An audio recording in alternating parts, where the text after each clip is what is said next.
Sir बताइए, चूंकि मेरा नाम अनिरुद्ध कुमार है और मेरी 37 रैंक आई है, नायब तहसीलदार पद प्राप्त हुआ है। आप सभी लोग जो आयोग का पाठ्यक्रम निर्धारित है, उस पाठ्यक्रम को ध्यान में रखते हुए तैयारी करें। सबसे जरूरी है कि जो तैयारी करते रहने के दौरान आपके अपना जो पाठ्यक्रम आयोग द्वारा निर्धारित है उसको पूर्ण करना है। जब तक आप पाठ्यक्रम पूर्ण नहीं कर पाते हैं, आप बिल्कुल उसकी कल्पना नहीं करिएगा कि हम सफलता प्राप्त कर लेंगे। ये जो शॉर्ट सर्किट वाला रास्ता जैसे लोग बता देते हैं ना, ये बुक पढ़ लो, ये लक्ष्मीकांत पढ़ लो, ये स्पेक्ट्रम पढ़ लो, इतने से हो जाएगा, ऐसा होने वाला नहीं है। आपको कम किताबें पढ़नी है, ये सही बात है, लेकिन जो आयोग का पाठ्यक्रम निर्धारित है उसके हिसाब से आप जितना पढ़ पाएं उतना बेहतर है। एक दिन में आप कम से कम 100 पेज 150 पेज मिनिमम टारगेट करें कि इतना आपको डेली पढ़ना है। और उसके अतिरिक्त जो लक्ष्मीकांत है, स्पेक्ट्रम है, इनको आप सेक्शन में बांट सकते हैं। तो जैसे आप लोग को लगता होगा कि स्पेक्ट्रम है और लक्ष्मीकांत ये 15 दिन में या 20 दिन में खत्म नहीं हो सकती है, तो अगर आप उसको सेक्शन में बांट लेते हैं और तो विषय डिवाइड करते हैं, मतलब एक दिन में 2 विषय या 3 विषय, तो आप उसको 15 दिन में और 20 दिन में पूर्ण कर सकते हैं। अगर आप लोग एक बार में स्पेक्ट्रम और लक्ष्मीकांत से एक बार आप लोगों ने पढ़ ली, तो उसको रिवाइज करने में आप लोग 7 दिन या 8 दिन में दोबारा उसको पढ़ डालेंगे। मेरा कहने का मतलब यह है कि पाठ्यक्रम पूर्ण कीजिए और जो किताबें हैं आयोग के पाठ्यक्रमानुसार उनको अच्छे से पढ़ें। उसके साथ साथ आप लोग आंसर राइटिंग शुरू कर दें। तो आप लोग पूरा प्रयास कीजिए कि एक दिन में कम से कम 2 उत्तर लिखें, क्योंकि प्री तो कभी कभी गेस वर्क काम करता है, लेकिन मेंस में कभी गेस वर्क काम नहीं कर सकता है। वहाँ आपको नॉलेज ही अपना दिखाना है, नॉलेज और आपकी राइटिंग स्किल, आपकी स्पीड कैसा आप लिखते हैं। तो राइटिंग स्पीड सुधारने के लिए आपको प्रैक्टिस करने की आवश्यकता होगी। जहाँ तक मेरे बारे में ऐसा लोग कहते हैं कि बहुत मतलब स्पीड में लिखते हैं, तो मैं ज़्यादा स्ट्रिक्ट नहीं है कि मैं बता दूं अपने आप को कि मैं जो 3 घंटे के पेपर होता है मैं हमेशा उसे 2.5 घंटे में पूर्ण कर लेता हूं। 2 घंटे 25 मिनट, 2 घंटे 30 मिनट, इससे ज़्यादा नहीं मेरा समय जाता है और मैं 20 क्वेश्चन अटेम्प्ट कर देता हूं उसके जो आयोग का निर्धारित है। तो आप लोग को इस तरीके से कार्य करना है कि आपका जो समय होता है 3 घंटे का, उसमें जो 20 क्वेश्चन होते हैं वो आयोग के पूर्ण हो जाएं। क्योंकि जब आप मेंस परीक्षा लिख रहे होते हैं तो वहाँ जैसे जो 20 क्वेश्चन आते हैं, आप समझिए जो व्यक्ति 20 क्वेश्चन अटेम्प्ट करके आ रहा है और आप 13, 14 या 16 क्वेश्चन कर पा रहे हैं, आप सोचिए कम से कम 60 नंबर से आप ऐसा ही पीछे हो जाएंगे उस व्यक्ति से जो सफल होने वाला है। तो जरूरी है आप लोग अपनी मतलब लेखन शैली पर कार्य कीजिएगा, स्पीड बहुत स्पीड बढ़ाइएगा, इतना पूरा प्रयास कीजिएगा। यहाँ टेस्ट जब लिखें तो कम से कम 2 घंटे 45 मिनट या 2 घंटे 50 मिनट में पूर्ण हो जाए हर हालत में। क्योंकि जब आयोग में जाते हैं वहाँ प्रेशर भी रहता है, बेल वगैरह जो साइन वगैरह होता है 10-15 मिनट समय उसमें चला जाता है। अगर आपकी स्पीड अच्छी नहीं है तो आपका नुकसान हो सकता है। तो इसलिए राइटिंग इसी पर अपना ध्यान दें। और बाकी प्री का पढ़ने का तरीका आप लोग को बताया ही गया होगा और मेंस का भी बताया गया होगा। मेरी तरफ से सुझाव ये है प्री के लिए कि एनसीईआरटी जो है उसका बेस है, एनसीईआरटी जरूर पढ़ें आप सभी लोग। जैसे पॉलिटी के लिए है आप 9 से 12 तक की एनसीईआरटी का जैसे पढ़ी हुई है तो ठीक है, अगर नहीं पढ़ी है तो 11-12 की जो एनसीईआरटी वो जरूर पढ़ें। ज्योग्राफी की 6 से 12 तक पूरी एनसीईआरटी आप पढ़ें, इतनी है जो भी एनसीईआरटी है 6 से 12 तक की सभी एनसीईआरटी पढ़े उसके लिए। इसी प्रकार हिस्ट्री के लिए कुछ एनसीईआरटी हैं जैसे ओल्ड एनसीईआरटी, उसमें पढ़ी जो ओल्ड आती हैं, तो ओल्ड एनसीईआरटी पढ़िएगा। बाकी जो इन्वायरमेंट का सेक्शन होता है तो उसके लिए संस्थान ने नोट्स आपको लोग को उम्मीद है दिए होंगे। ये जैसे जो कह दिया जाता है ना कि आपको कम पढ़ना है, कभी मत मन में लाइएगा कि कम पढ़ना है। हम फिर कहते हैं कि जितना ज़्यादा हो सके उतना पढ़िए। बस ये है कि आयोग के पाठ्यक्रमानुसार पढ़िए, क्योंकि आयोग ने बहुत ही सोच समझकर शानदार पाठ्यक्रम निर्धारित किया हुआ है। क्वेश्चन वगैरह होते हैं जैसे पीटी के लिए आप लोग सोशल मीडिया का यूज करते हैं। सोशल मीडिया फेसबुक व्हाट्सएप नहीं चलाइएगा, मतलब पूरा प्रयास कीजिए कि थोड़ा कंट्रोल हो। नहीं भी कंट्रोल होता है तो फिर आपकी मर्जी है। सोशल मीडिया पे कुछ साइट्स हैं, तो यदि आप वो साइट्स फॉलो करते हैं, उनसे आपको करंट से अपडेट करते हैं अपने आप को, और जो उसके जो क्वेश्चन आते हैं साइट्स पर डेली, यदि आप वो क्वेश्चन लगाते हैं तो आप उन बच्चों से बहुत आगे हैं जो सिर्फ पाठ्यक्रम पूर्ण कर रहे हैं या किताबें पढ़ रहे हैं या नोट्स पढ़ रहे हैं और क्वेश्चन नहीं लगा रहे हैं। तो आप लोग इस पर भी ध्यान दीजिएगा, मतलब डेली क्वेश्चन लगाइए, क्योंकि सभी साइट्स के अगर लगाएं तो कम से कम आप 50 क्वेश्चन पर डे लगाएंगे। 50 क्वेश्चन आप सोचिए कि एक महीने में 50 क्वेश्चन 30 डेज से आप मल्टीप्लाई कर दीजिए और फिर उसी प्रकार आप 1 साल से गुणा कीजिए। सोचिए आप कितना आगे होंगे उन लोगों से जो सिर्फ मतलब किताबें पढ़े जा रहे हैं। आपको पढ़ना है, क्वेश्चन भी साथ में लगाने हैं। मैं फिर कह रहा हूँ, मतलब पढ़ना तो है ही, लेकिन क्वेश्चन भी प्रैक्टिस भी आपको साथ में करनी है, क्योंकि ये जो सिविल सेवा है इसके चरण आप सभी लोग जानते हैं, पूरा आपको बताया गया है, तो उसमें बहुत ज़्यादा ध्यान देने की जैसे हम नहीं बताएंगे। बाकी हम लोग की कुछ वीडियो जैसे मतलब एक लगता है कि आप लोग डिमोटिवेट हो जाते हैं या आप लोग का पढ़ने में मन नहीं लगता है, तो उसके लिए मैं आपको बता दूं, कभी ऐसा मन में ये शब्द नहीं लाइएगा कि पढ़ने का मन नहीं कर रहा है, डिमोटिवेट हो रहे हैं। आप जिस लक्ष्य के लिए आप यहाँ आए हैं, उम्मीद करते हैं कि सभी लोग लखनऊ से नहीं होंगे। तो आप सोचिए जब वहाँ से आए थे तो आपको आपके परिवार ने और आपके मम्मी पापा ने क्या कहकर भेजा होगा। यदि आप वो चेहरे याद रखेंगे ना तो कभी डिमोटिवेट नहीं होंगे। हमारे मन में कभी ऐसे शब्द आते ही नहीं थे, क्योंकि हम लोग के सामने हमारे माता पिता, हमारे परिवार और हमारा जो लक्ष्य था, ये सभी चीज़ें सामने रहा करती थी, रहती हैं और रहेंगी हमेशा। क्योंकि अभी हम भी तैयारी कर ही रहे हैं आप लोग के साथ, क्योंकि जो चाह रहे हैं वो अभी इतनी जल्दी प्राप्त नहीं हो पाया है, प्राप्त होगा, प्रयास जारी है उसके लिए। तो आप लोग जिसे जब बोरिंग हो जाते हैं कभी कभी, तो म्यूजिक जो भी सुनते हैं आप लोग, तो उसका मतलब आनंद थोड़ा ले सकते हैं। इसके अतिरिक्त जिसको मूवी देखने का शौक हो या कुछ शॉर्ट वगैरह देखता हो, तो रील्स के बजाय जैसे जो कोचिंग जो संस्थान होते हैं छोटी छोटी वीडियो डाला करते हैं जैसे मोटिवेशनल टाइप की, तो वो वीडियो देखा करें, वो पड़ी रहती है यूट्यूब। जैसे संस्थान का यहाँ का भी मैम की वीडियो पड़ी रहती है मोटिवेशनल टाइप की, छोटी छोटी वीडियो रहती है, उनको देखें आप। और एक्स्ट्रा जो रील देखते हैं उससे थोड़ा बचने का पूरा प्रयास करें कि आप जितना नहीं तो आप ज़्यादा डिस्ट्रैक्ट होंगे तो आपको ही दिक्कत होने वाली है। पूरा प्रयास करें कि आप केंद्रित रहें अपनी पढ़ाई पर। और बाकी सोशल मीडिया को बता ही चुके हैं आपको पॉजिटिव यूज करना है उसका। ये नहीं जैसे कुछ लोग बोल भी देते हैं कि आपको नेट मोबाइल कुछ यूज नहीं करना है, तो यूज करना है, आपको नेट मोबाइल सब कुछ यूज करना है, लेकिन उसका पॉजिटिव यूज करना है। क्योंकि आज ये टेक्नोलॉजी की दुनिया में आप साइट का जितना प्रयोग करेंगे, मुझे लग रहा है जितना अपडेट रहेंगे सोशल मीडिया से उतना बेहतर है। क्योंकि सरकार शासन में जब आएंगे तब आपको भी वहाँ अपडेट होने की आवश्यकता होगी। हर क्षण, हर पल, हर घड़ी, मतलब आपको अपडेट होता रहना पड़ेगा। इन सब के लिए जरूरी है सोशल मीडिया का उपयोग करना।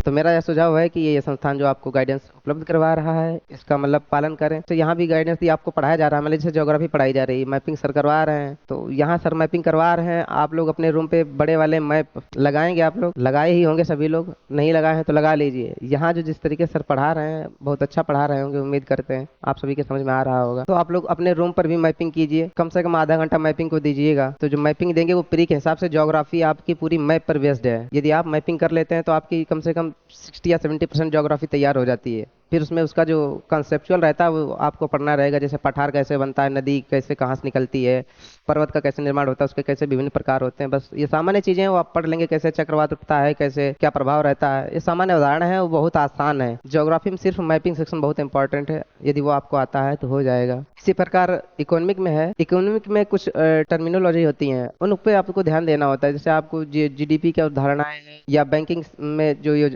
धारणा, जैसे बैंक रन वगैरह होता है क्या होता है, या वास्ट ट्रेडिंग क्या होता है, ये सब अवधारणाएं हैं, तो इनको आप लोग पढ़ेंगे। और जो भी आपकी बुक्स हैं या जो भी आपको गाइडेंस दिया जा रहा है तो उनको बताया जा रहा होगा अच्छे से, तो आप लोग टर्मिनोलॉजी अच्छे से पकड़िएगा जो इकोनॉमिक विषय का है। उसमें हिस्ट्री के लिए आप लोग एनसीईआरटी पढ़िए, बाकी स्पेक्ट्रम है तो उसको पढ़ते ही रहिए। मैं बता दूं आपको, अगर जैसे कोई मेंस आंसर राइटिंग की प्रैक्टिस कर रहे हैं, आज कुछ लोग क्या है, घटना चक्र आप लोग नाम सुने होंगे, सबने सुना होगा उम्मीद है तैयारी करने वाला।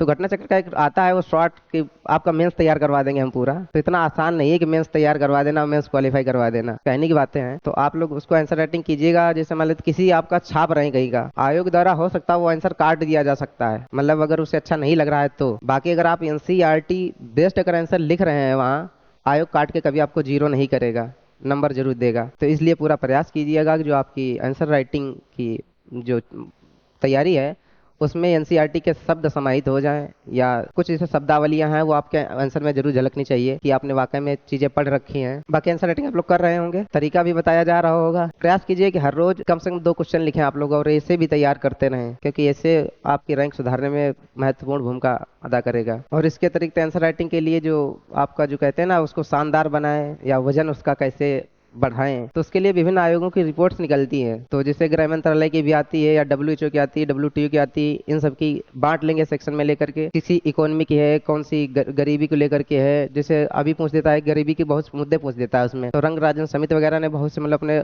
निर्णय दिए हैं उसमें, रंग राजन है, तेंदुलकर समितियां हैं, इन सब ने दिया था उसमें। तो यदि आप उनको यूज करेंगे तो आपका जो अन्य लोग आंसर लिख रहे हैं उनसे बेहतर होगा। आप लोग देख ही रहे हैं कि रिजल्ट पॉइंटों में आता है जो क्वालिफाई मेंस करते हैं उसमें। ये नहीं कोई कह सकता है कि हम अगर मेंस आंसर लिख के आए हैं तो हमारा मतलब क्वालिफाई मेंस हो जाएगा। बिल्कुल संभावनाएं वहाँ ना के बराबर ही होती हैं। बस ये है कि जो अलग करता है या जो बेहतर करता है अच्छा अंक उसे प्राप्त होते हैं, क्योंकि लिखते तो बहुत बच्चे हैं और लिख रहे हैं। आप लोग देख ही रहे हैं कितना कंपटीशन है इस लाइन में। 6-7 लाख बच्चे हर साल इसमें बैठते हैं और सेलेक्ट महज 5-6 हजार बच्चे में इसके लिए होते हैं, और उसमें भी अब अंतिम चयन होकर के पॉइंटों में परसेंट आके बचता आके है।